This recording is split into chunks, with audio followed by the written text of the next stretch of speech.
Le secret qui se trouve derrière cette couronne vaut plus que son or et ses diamants. En 1840, le prince Albert offre à son épouse, donc la Victoria d'Angleterre, une couronne très spéciale pour leur première année de mariage. Donc elle est sertie avec 11 saphirs de tailles différentes et plus de 2500 diamants présents sur cette couronne. Franchement, sublime. C'est vraiment un travail incroyable parce que pour que ça tienne depuis 1840, c'est vraiment incroyable.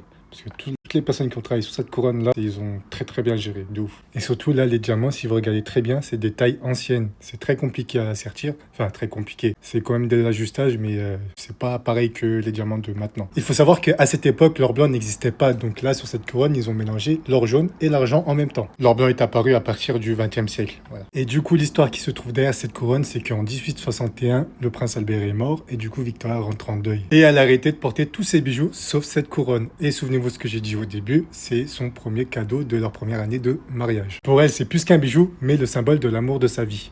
Franchement, c'est beau. Donc voilà, si vous êtes à Londres, passez au muséum de Victoria et Albert. Elle est présente si vous voulez la voir. Et n'hésite pas à t'abonner pour avoir plus de contenu.